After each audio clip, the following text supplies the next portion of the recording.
everybody. Welcome to episode 16. I'm Sam. I'm here with Jonathan. Before we get started, don't forget to like, subscribe, and leave a comment so you can stay up to date on all our weekly topics and discussions. Today, we're going to be talking about space and creating space in a mindfulness sense, how it affects us personally and professionally. Jonathan, why don't you kick us off today? I'll lead it though. First, Happy New Year, Happy 2022, listener. Happy New Year to you, Sam. And I'll lead it by saying, by using New Year's resolutions as the intro to creating space. At this time of year, most people are, or already at the end of last year, they're already starting to think about their resolutions. And I should say by this point in the year, I would say by the studies I've seen, most people are about 3 days away from failing in their New Year's resolution. And even at the most optimistic study, everyone's 3 weeks away from failing. And so the first thing I would say is, if you don't mind, Sam, why do you think so many New Year's resolutions fail? Well, I think probably a lot of reasons, but I think for the reasons that we do the things we do on a day-to-day basis, and our life tends to fall into habits and patterns that are part of a natural rhythm, there's a number of reasons. Part of it is because we have unhealthy tendencies that we're not addressing, or our life circumstances are forcing us in certain behaviors of activity, or it's really just our preferences. So for anyone to think at the top of the year, or anytime really, I could set a resolution and suddenly change my process, change my pattern just at the drop of a dime, it never works. It doesn't work at the new year. It doesn't work at any time. Everything has to be iterative. Everything has to be done consciously. So the idea of just being able to set a resolution with the rest of the world and then suddenly being able to break one behavioral pattern and start a new one, it never made any sense to begin with. I mean, I think it's baseless in terms of its execution. But I think about someone who goes on a retreat, and maybe we're, spoiler alert, we're giving away, we're going to be going into mindfulness very soon. But sometimes when you go on a retreat, you come out of it with, a different perception and maybe not a resolution per se, but an intention. Well, I think intentions are always the word I would use. And we've talked about that before, because you can set an intention to work towards something or start doing something, but setting a resolution is kind of stating that this will be done and it will be done a certain way, and setting fixed parameters again for extreme changes, or you could say maybe life pivots, to use that pivot word. It really doesn't set yourself up for much success. And then when you start to lose traction toward it, a very lofty goal, I mean, it's very demotivating. That's why I think if you watch people's behavior, that's why the majority of New Year's resolutions pretty much immediately deteriorate or dissolve. Yeah, and that's the reason I would highly advise most people not to make resolutions, because given the high likelihood of failure, all a resolution is going to do is feed into all the bad feelings that are keeping you from doing the things that you say you want to do, as part of a resolution, because it's just another place where you didn't succeed in something, and it just feeds a lot of a bad narrative. So, the general idea of I need to make a change and therefore I'm going to set a resolution, it's just not mindful. And it also, that was my very first mechanical answer. I think if you talk about, I think creating space is so important to creating change, and setting New Year's resolutions is actually, you start the new year with just stuffing a bunch of new activity on your plate. You're actually basically resolving to be busier and change and add a bunch of new things into your attention, into your daily routine that you might not be doing currently. And that also is no way to start making significant changes by making yourself busier and giving yourself less focus, unless your resolution kind of includes a holistic viewpoint of, well, I need to look at everything on my plate and I need to make room for new activity. I need to make room for new patterns. I need to make room for transitioning. I mean, you're also, again, it's a project, and it's the fundamentals of project work stand like they always do, which is if you set the project up poorly, it's going to fail 70, 80, 90% and up. Boom. And it's the same New Year's resolutions, no different than at the beginning of the year or at the end of last year when budgets are being set. Companies setting their project portfolio and just having a ton of items in there that are based on what they think they need to do, but they're making absolutely no prioritization or room for any of them to possibly succeed. So And they no lack different. continuity. They lack continuity, and we've talked about this before. Life and our journey, professionally and personally, it has to be iterative. That's a must. And that's not like a, hey guys, you really need to make it iterative. There is no other way. You can't go from where you are now to some other place without walking there one step at a time. So the thought of I'm going to make a resolution to be healthy, which is a common one, or I'm going to be fit, or I'm going to work out 10 times a day. And again, it goes back to the maturity and a lot of topics that weave together that we like to hammer over and over again, which is you're not going to go from couch potato to healthy marathon runner in first quarter. It's not a resolution that's just lip service to yourself and others. And that's it's not possible. People make the mistake. They say, well, I don't really accomplish much for the first hour of the day. I'll use that time to exercise, or, I have an extra hour or even 15 minutes a day. And the first thing I would say to people is, no, you don't, because you're using that time currently. And most people are planning their personal projects, let's call a resolution a personal project, based on their optimal scenario. They're going to use everything like a robot, but there's a reason you're futzing around at a certain time during the day. Your mind needs it. Now, maybe there's a more mindful way of using that time. And I think that's, again, getting to where we're going in this conversation. But the thought that suddenly I'm going to convert my current state to something that's optimized without any cost, without any need to change something fundamentally or make more room for it, is it just you're trying to defy the laws of physics. Yeah. Well, a lot of people, that narrative is always actually, it strikes me as funny because like you said, that 30 minutes I spend in the morning from when I wake up in bed and I lay there and I decompress. Yeah, I guess I could look at that as non-productive time, just like the 2 hours I spend watching television, playing video games, reading a book, walking outside, and say, yeah, I'm going to cut that out because that's just wasted time. I mean, it's the same narrative as saying, I'm going to not do the things that I enjoy and help my body relax and have fun to try to become more productive. And that narrative never works. It's never worked for anybody at any point in time. And the first step we always say in a project, we've already related this to a project, is assess your as is. What's your current state? And we've talked in the past in an earlier podcast, if you don't know your current state and then you make a change to it, you have no idea what that change is going to do because you're changing something that you don't know what it is.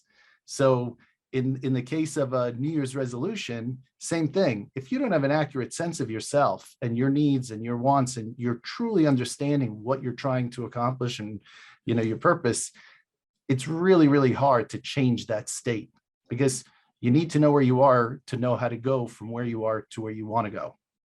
So I don't know if that was too convoluted, but I don't think so. I mean, it makes perfect sense to me, but I live in a convoluted state of reality that you do. We're kind of living in the same space. But I totally agree with what you're saying. And what we're saying is New York, I keep saying New York. New Year's resolutions don't make any sense because it would be the same as, unfortunately it's not very sexy, but in New Year's, just like any other time of the year, self-assessment, like you said, understanding your as is, understanding where you're at, and what is a viable direction to go from that point is the only thing you can ever do as a person or an organization. So the idea of a New Year's resolution to set a lofty goal, it's the same as saying, I want to be a millionaire, I want to be a rock star, I want all the things that everyone else has that I don't currently have. Well, that's great, but it's the same as you could say that any other time of the year, and it's just as not viable then as it is now. I mean, it's not like if I woke up one morning in June and I said, you know what, I'm going to become a rock star by December. I mean, people wouldn't say, oh, well, I mean, that's a great resolution. Like it's coming from nowhere. It's just random. People aren't going to applaud that. But in New Year's, we kind of do that. It's almost like a pass for everyone to wipe away the mistakes of the previous year and reset their projects, business wise or personal wise. And it doesn't work in either. it's funny. It's also like when at the beginning of the year, when someone says, and the studies show in gyms, I think 70% of gym memberships go unused. And in fact, their business model depends on that. The only month where membership is high or actual usage is actually outstrips capacity is January. And I think it's like a 14% increase or something like that. Now, this is pre-COVID. Post-COVID, everyone has all the home exercise equipment that they're stumbling over now and or using as hangers, after owning it for a week or whatever it is. But when someone says, I'm going to the gym, or I'm going to totally change, I'm going to work out 5 times a day, and they haven't been working out at all, most people go, roll their eyes, so they know it's not realistic. It's the same thing at companies. When companies say, this year we're going to transform, we're going to, they announced yet their next major transformation, but with no associated changes in how they're going about it. And it just breeds this lack of confidence and belief in being able to succeed. That's at the company level. It's the same thing happens as to an individual. There's almost like a part of you inside that's saying, this is not credible, but you're kind of going through the motions, you buy the membership, etc. Yeah, just as a brief anecdote around that, I used to be quite the gym rat, years ago. And January was the only time of the year for people who go to the gym regularly where you can't go to the gym because there's just a bunch of people who've never been there clogging up everything. And it's like a You tough time to know, work out, actually. you, Sam, you should thank us because we subsidized your 11 months the rest of the year. Otherwise, your membership would have been really high. So That's true. I appreciate it. I appreciate the effort. that was my giving service. To that, the New Year's resolution I can thank. But back on topic, I suppose, we've essentially then dissected the notion that New Year's resolution would be any different from a healthy assessment of oneself at any point in the year. There's really no need to do it at New Year's, certainly. But if you are going to do it, and let's say make a resolution or start to make a change, and again, it just goes back to change. And hopefully the patterns that we talk about should start to resonate with people. If you're going to make a change, you're going to have to go through the same steps. And we started to go over them. But I guess, Jonathan, maybe I'll pitch it back. Let's rewind to the beginning. If we were at the new year and we wanted to reset a strategy or we wanted to set an ambitious goal, what do we do? Well, the problem is that the first step is always assessing your as is. And if you're not mindful, if you're not mindful, I'll say it in 2 steps. If you're not mindful, it's really hard to figure out what your as is. Because, and we've talked about this, we've talked about people running around doing what they think they should do, chasing what they think they should be chasing, but they're not really thinking. They're not really present in their activity. I don't know, Sam, if this is where you were heading with this, but I think that's one of the hardest parts about a New Year's resolution is this lack of fully appreciating or being present enough to be able to assess what their current state is in an accurate way. That's absolutely where I was going. Okay, good. Yeah, it's the step one. You can't avoid it, whatever you're going to do. And it cannot stress that enough. And like you said, to set the stage for introspection, to set the stage for a self-assessment and kind of a accurate realization of where you are and what you're doing and what you're capable of doing and what you want to do. That's another dimension that I think New Year's resolutions in general kind of throw out the door. It's not about what you want to do, it's about what you want to have. And it doesn't matter if it's possible or not for you from an interest or from a process perspective. But anyway, in order to set the stage for that level of introspection, there are steps that we would recommend. And the first one is kind of where I started that the podcast topic was, and that is creating space for yourself. And it's ironic because we talked about this notion of people are constantly trying to trim the do nothing or the space where they're actually decompressing or the space where they could have a free moment to think about their day or their life. We're very much in a societal pattern right now where we want to fill every waking moment with stimulation and we want to inundate our brain with music, noise, sound, pictures, whatever it is, so that we don't have a lot of space is the sort of thing we're referring to, this metaphysical space or the space in your day that you can actually let your body decompress and you can process some of the aspects of your life that you may not normally have time to think about if you're just running around all day. But so I guess just to summarize that thought, the first step is to start thinking about that stuff that you consider unproductive, wasteful time, and maybe instead of converting it into more manic or frenetic activity, you converted it into even more doing nothing time. Like actually don't do anything in those times. Now, when we say don't do anything, that doesn't mean you go watch, look at your phone. It doesn't mean you go watch TV. It doesn't mean what most people consider as unproductive time. It really means don't do anything. Now, maybe it could be walking outside, although a lot of people turn, and I think generally nature, being in nature is a good way to be, on a journey to mindfulness. But a lot of people turn that into, I have to hike X amount of time, I have to get to X marker in my hike, or something like that. So they turn it into an objective. But what you really want to do is have nothing going on, so you're still with your thoughts. Now, everyone says, "Oh, that's okay. I'll sit in a chair and I'll be still with my thoughts." Yeah, it's actually very hard to do for most people. Most people don't ever take the time to let the waters running over their head and all that swirling activity to become still enough to recede, so you could actually see what's going on. Yeah, and that's exactly right. And I was just going to say my New Year's resolution, and it's actually my daily resolution or my permanent resolution, and it's not even a resolution, it's an intention. It's to do exactly what Jonathan said, because it's so easy to get inundated, especially in our current technology driven world, with stimulus at every possible moment. You have to set an intention to carve out time where there is nothing around you and you can kind of have that space to sit with your thoughts and think and do nothing. But I would even go further and to say, this is not even about some like sit down and meditate or sit down and be still and struggle with your thoughts. It's really having no expectations. It's practicing the absence of not putting any expectations on yourself, no objectives, no nothing. Like Jonathan said, if you're the kind of person that mindfulness, I'm going to go on a hike and I'm going to mark each mile and I'm actually going to turn it into something that I can start checking off and I can start completing. That's not as effective as going out on a hike and not having any expectation at all and not having any objective. And it's similar to saying, if I'm going to sit with my thoughts, I'm going to sit with my thoughts for 10 minutes. And I'm going to take the thoughts that come in, I'm going to do X, Y, and Z with them. That's also different from saying, I'm going to sit here and that's the end of the sentence. I'm just going to sit here and I'm going to release any expectations of what I need to do or what is going to occur. That's starting to be sort of what, to me, the practical nature of what people who meditate are trying to get at.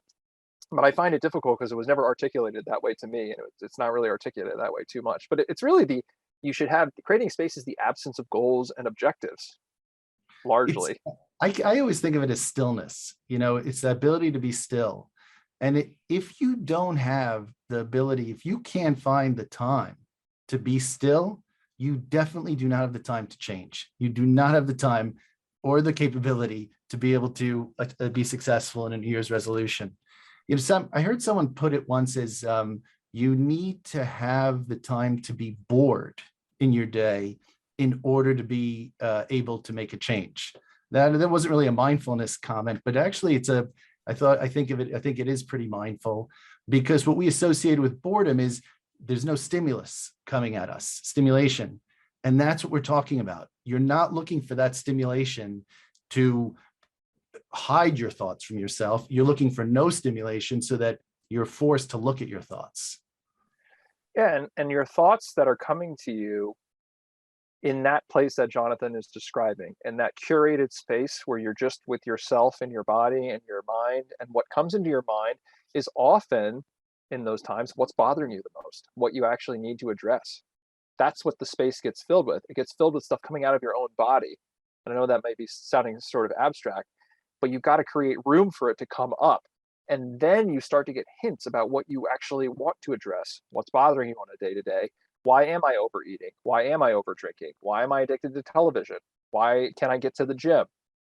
There are reasons why everybody universally does not do the things that are good for them or healthy for them, or the things that are blocking you from having a, let's say, more improved process. But you're not going to be able to get hints by just plowing forward and just changing activity through sheer muscle. It has to start with a conversation with yourself, and you have to make time, and you have to make room, and you have to schedule that conversation. Well, I wouldn't say schedule, but you've got to make the container for it to happen.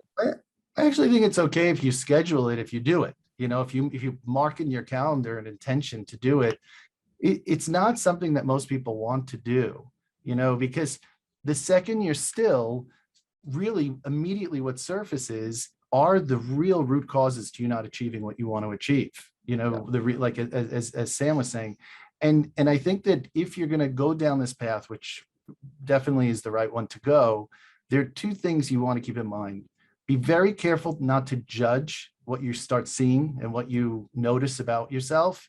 No judgment in it, because that's how people stop, and resist. They quickly judge any of their thoughts, or say, even if, who am I to say that something's stressing me out? That I don't have stress in my life compared to so and so. No, that's judgment. So you don't want judgment, and you want compassion for yourself, extreme compassion, and for yourself as an individual, for what you're going through, without any comparison, without any judgment. And I think, it's almost like a Gimbal Walk. You're achieving observer status. So you want to know what's going on in the factory, you go down to the floor and you watch exactly what's going on. You don't watch with the intention of telling everybody to do, change this with frenetic activity. You actually go down and you just see what is going on, what's actually happening, and without judgment, and looking, it's all opportunity. So you have the observer. So almost like you're both the process and the observer at the same time. So I don't know if that's a good analogy, but I think it is a good one. And the Gimbal Walk is the spirit of it from Lean was always, if you're going to study a process, you need to not study it anecdotally or through conversation. You need to be in the actual place that it happens. I think for a lot of people personally, and the point you're trying to get across, which is clear to me, which I'll try to rearticulate, is that the actual place where all the things that's impacting your process is happening is with you. It's in your body. It's with you at all times. You don't have to go anywhere else. You don't have to engage in any other activity to study the self and be there with yourself and figure out what bothers you on a day-to-day basis. I mean, I can feel it. I'm still somebody who, even I can sit here and explain it to you, but I need to spend more time doing it. We all do. I mean, it's one of those things that when you're busy, you balance being busy with all this stuff coming up that's starting to bother you and starting to cause various levels of physical or intellectual malaise.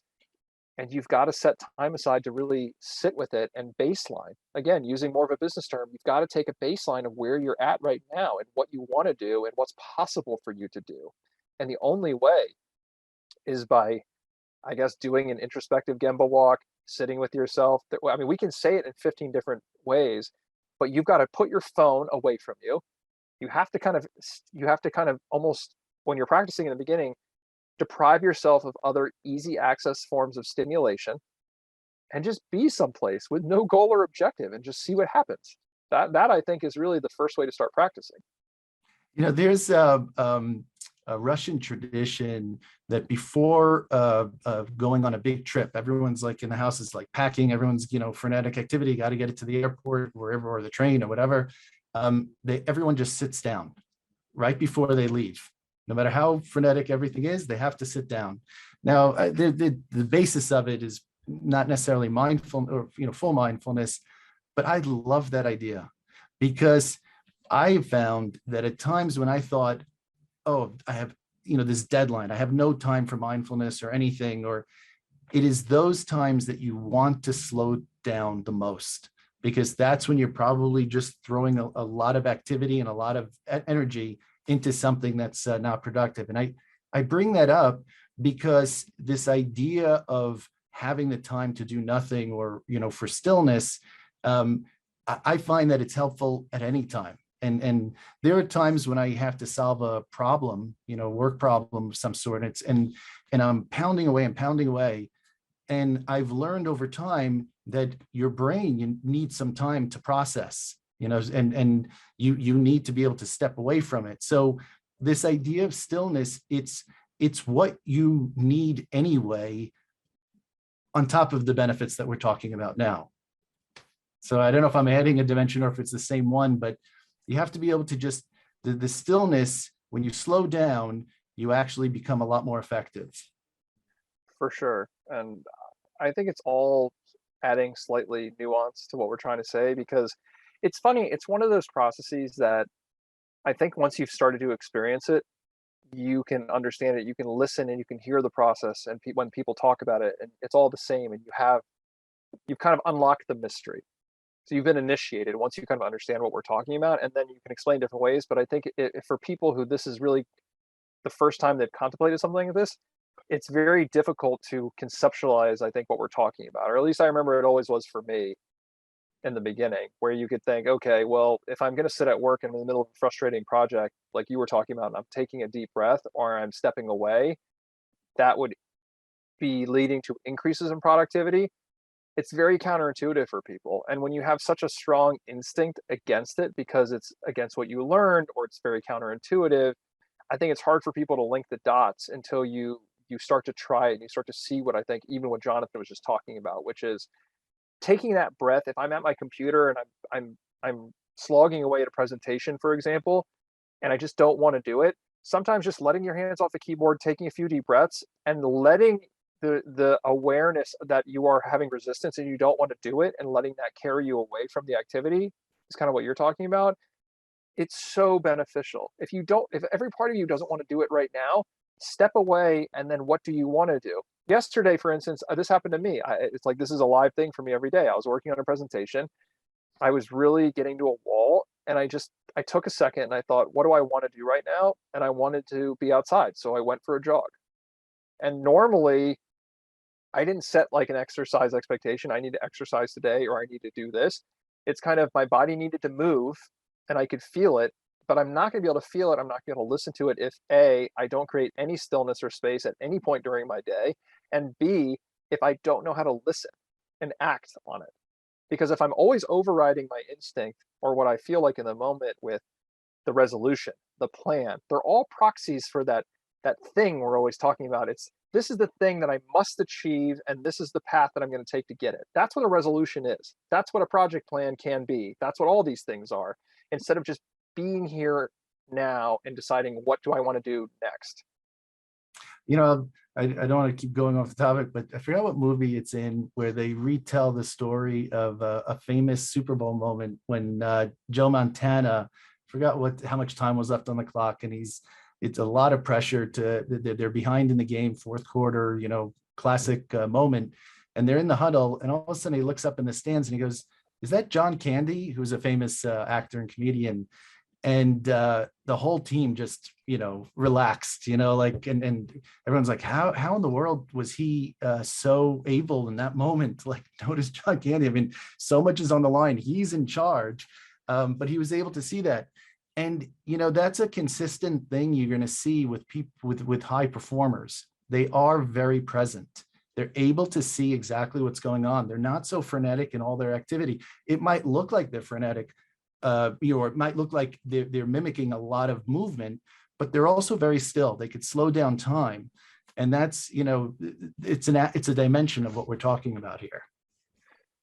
It is, and it's that idea of being more present means that you can't actually have a goal if you're telling the truth, or you can't have I mean, not that I'm saying don't have any goals, but if if if you're setting, like, go back to the New Year's stuff, if you're saying I'm going to lose 50 pounds, that's you setting a goal. That's not setting an intention to be healthier in every moment. The difference is you can't, like, a goal is something that's not here, it's cast into the future, and you're either going to meet it or you don't. The process in which you get there, you can start setting for the process steps that you think is going to work. But like Jonathan was saying, high performers are more adaptable because they're just present in the moment around whatever the intention is, or even not even having a firm intention, just doing what they want to do every moment, and self-assessing. If you're constantly looking at where I need to be right now, or where am I and where do I want to be in this moment, you're going to get to the end goal that is fit for you. It might not be losing 50 pounds, but it might be healthier in a different way. And you're not going to conceive that ahead of the time. But the point, and I, I don't know if I stuck the landing here on trying to reaffirm what Jonathan was just saying. You've got to stay here and stay present with it. And high performers, they're also seen, like, the association with that mentality is they don't have plans. They're erratic. Sometimes they live in that moment, which makes them way more adaptable and more reactive.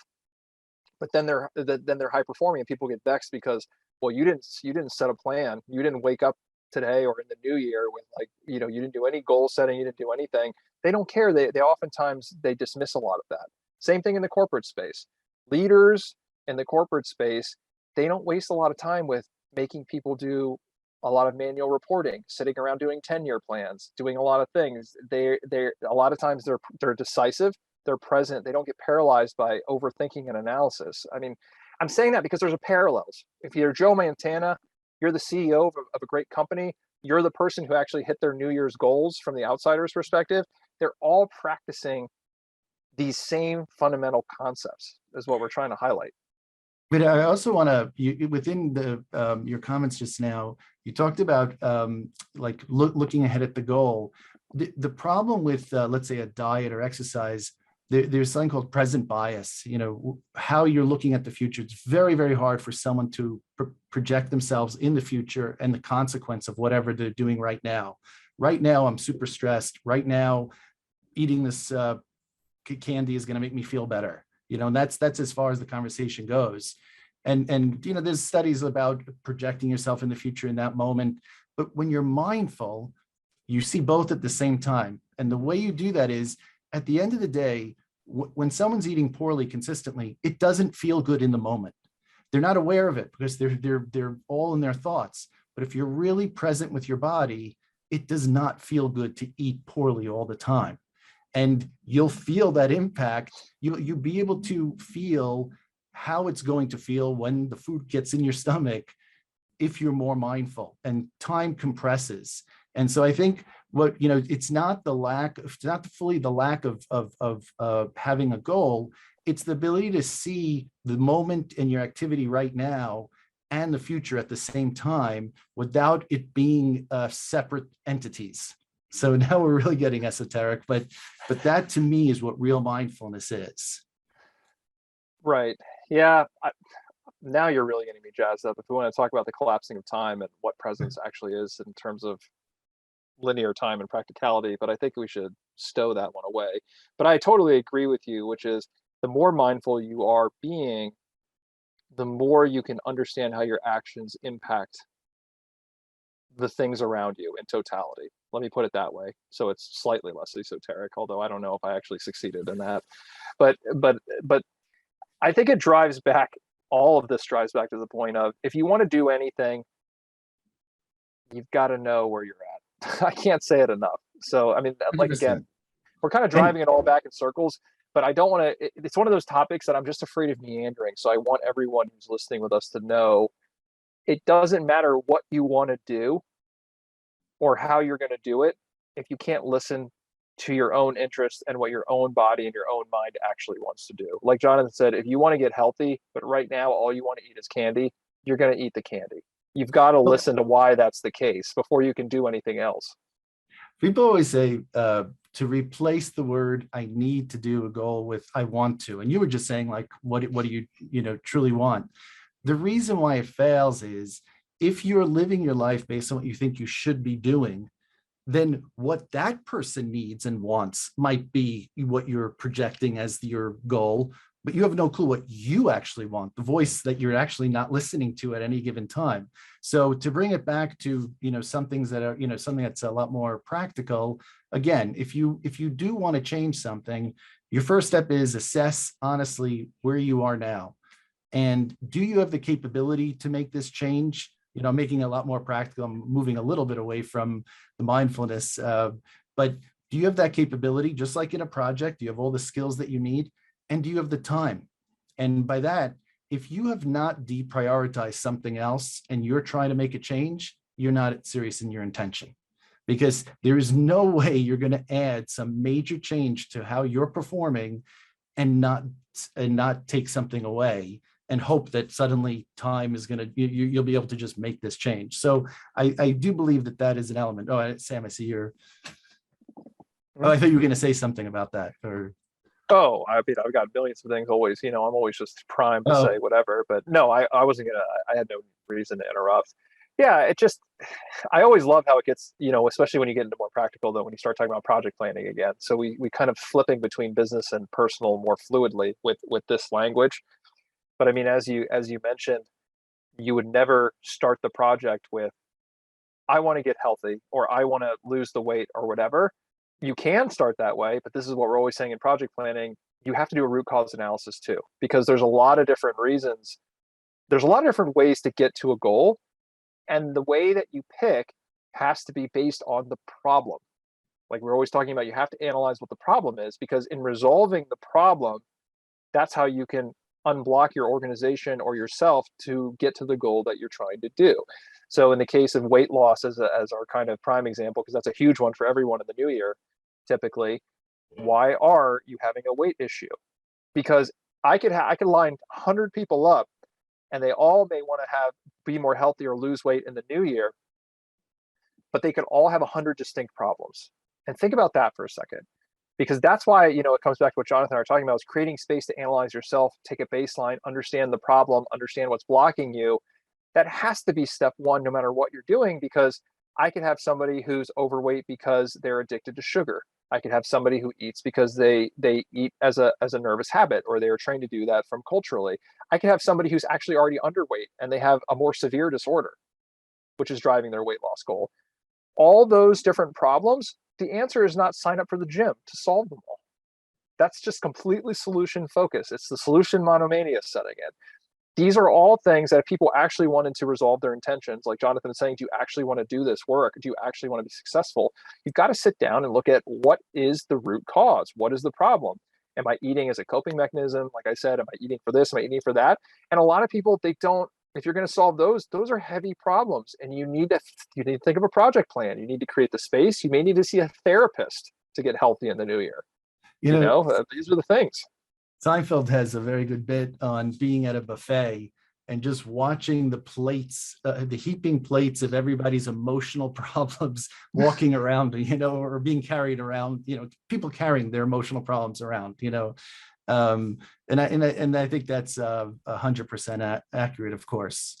But Yeah. this is Well, the in level of organizations, but it's funny that the statistics and project failure and New Year's resolution failure and transformation failure, they're all pretty much the same. they're all the Like same. Yeah. these statistics are pretty consistent across the board. And I think it's this failure to be able to accurately see the current state.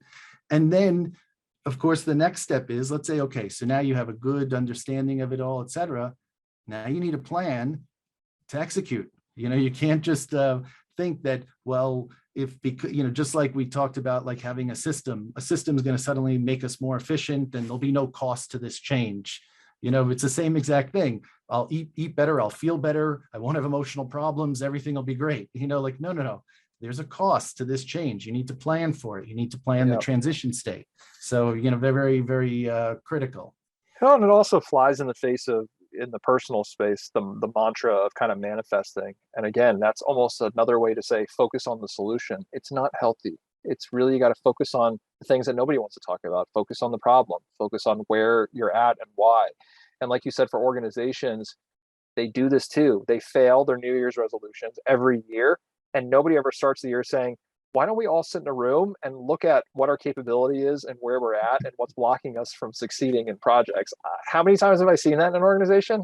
0 times. Very, Yeah. very rarely. It's end of the year, so we do budgets and project planning. There's no, wait, like you said, no continuity. Wait, but didn't we fail on half of the, like, how much did we succeed? Like, what did we write down a year ago at this time about what we were going to accomplish? And how many have we checked off? Nobody, I don't know why people don't do the same thing. Like, they have some awareness that it's mostly 0, and they do it, like you said, they do it again anyway. Last year, and for the last 10 years, we've done this big strategy and portfolio revamping, and we fail every single year. So here we come again in the new year. Let's do it again. And then they go do it at home too for their New Year's resolutions. Every year we do the same thing. But assuming you can get past knowing your as is and knowing your plan, I think that if you do start to execute, have compassion on yourself. Like, most people are spending so much time thinking about their goals. So let's say being thin or being in shape, that they're constantly comparing what they're not. So like almost their goal and the whole process, it just mires the brain in failure, and just like we're so careful to tell everyone, don't lead your life of simulation of should, but resolutions come almost kind of like place that in front of you and say, here's more should, what I should be, and then compare it to what you're not. No.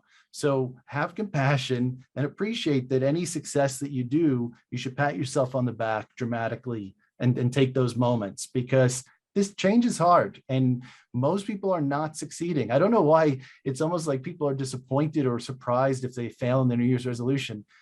Most people fail. Like, I mean, everyone knows this. It's like Yeah. you said, the joke is all the people that come to the gym in January. I mean, everyone knows these things. This is actual life. And yet most people are always sitting there going, okay, I'm really going to do it this year, and expecting, insanity is the definition of, or sorry, I was going to Oh, give the definition of insanity, but yeah, doing the same thing over and over. and Yeah, expecting a different old result. old Yeah. Albert Einstein. You know the I think that's the Alan Nunn. oh, is it? Yeah, Or yeah. is that a joke that went over my head? No, Is that an Alan, Einstein quote? no, I think it's the definition of insanity comes from Alcoholics Anonymous. It's unattributed, I think, actually, but I think Oh, it okay. comes from there. I like to think of that because that's it's very appropriate, as a source. But Yeah. Well, and like you said, I thought you brought up a really good point about we set ourselves up to fail constantly, and that sets a bad energy for ourselves and others. And it's unfortunately sort of culturally the thing right now, which is aggressive goal setting, aggressive planning. We're encouraged on one hand to do that, but when our plans fail constantly, everyone's sort of forgiving because it's also culturally acceptable to set plans and have them fail constantly. But then you're setting a constant tone of failure for yourself. If anyone's who's listened to me now regularly, I must sound like the most laissez-faire person on the planet because I consciously try not to create plans. This is part of the Jonathan is saying practice compassion, because I used to be like a lot of people, constantly trying to make plans and disappointed when I couldn't execute them or they were constantly failing. And then you get to a point where relaxing and creating spaces, I'm doing my best constantly. That's it. I'm just doing my best. I'm committed to doing my best. And when people ask me about my plans, it's very boring because my answer is I don't really have any. I'm just doing my best. But my life is very positive and productive, and I end up getting, I would say, incredible things done. Like a lot of people look at my life and say, "How do you do so many incredible things?" Well, it's because I just check in and I do what I have the most energy or enthusiasm to do in a moment, and I'm not constantly second guessing my plans or failing at them and sort of berating myself for that. And it makes me much more productive. But I can't tell you where my life's going sometimes. But that's part of my secret sauce. and to those of you listening and saying, well, that doesn't sound like a way you're going to be successful or something like that, I would say that the 70% of either personal New Year's resolution or other activity that's going on that everyone fails in, or the 70% of projects and transformations that companies are failing in, if you get rid of all that, that would be success. That you'd have a pretty good year. Just imagine if this year you did nothing that failed. And I don't want to say that sets us up to say don't try things that you fail, but I'm saying nothing that ended up being completely wasteful. Yeah, even that. So I'll Well, be very careful. it's a perfect example of New Year where anyone who's out there listening who spent any amount of time thinking about or talking about New Year's resolutions, let's tally that all up. If you can just do a quick tabulation, I didn't do that as a comparison. Now you may say, well, I'm rudderless for 2022, but when people ask me, I said, didn't think about it, don't have any, I'm just doing my best. And that's basically what I'm always doing. I set an Or intention to do my best. is it better to have a rudder that everyone knows is going to break? Your choice. Yeah, So you constructed the rudder and you can't use it. It's not steering. You're not going to use it to steer you ultimately, right. but you did it. And everyone's like, oh, I did mine too. And like we're all in the rudder club. When in actuality, I'm just kind of sailing where I'm going. And that's being present. It's being in a boat and letting the water take you where you need to go and being enthused about it. That's kind of a one way to say it. So if I could give a resolution for all the listeners, or a goal for all listeners, I would say practice being still for the year. And if you practice being still, you're going to get a lot more productivity out of yourself than all the effort you're putting into resolutions. Agreed. And I would even add to that and practice being still. And if you can't, and if you're not doing well at it, that's okay too. It's Don't practice. practice until it hurts. Yeah, that's the Exactly. practice. Just There's give it a no, shot. yeah, because if you say, I succeeded, check, I keep still, or I conquered mindfulness, then you didn't. So Yeah, for sure. And I would say, just to wrap up my closing thoughts, it always we start these topics thinking that okay, we're gonna have a clear line of thinking that we're gonna share. but this topic pervades everything. So hopefully this conversation and all of our conversations about creating space, becoming more mindful, and how it ultimately impacts productivity and shows the way for ultimate productivity. I want everyone to know from my perspective that this is such a core fundamental element, which is why it's going to come up a lot. And it's not a nice to have. If you told me that I was going to consult on productivity and efficiency and process optimization to the most intense organizations in the world, it still starts here. I just want to emphasize that whether it starts with a New Year's resolution for you or your company, the mechanics and the logic that lead to the best outcomes, the most cost effective outcomes, the most viable outcomes, all start here. It's not some nice to have or something that Jonathan and I just think is cool to share. I mean, I cannot emphasize how fundamental this is. So I think that's an important part for me to end my thoughts on. Great place for both of us to end. All right. Thanks, everyone. Have a great week, and we'll talk to you next week.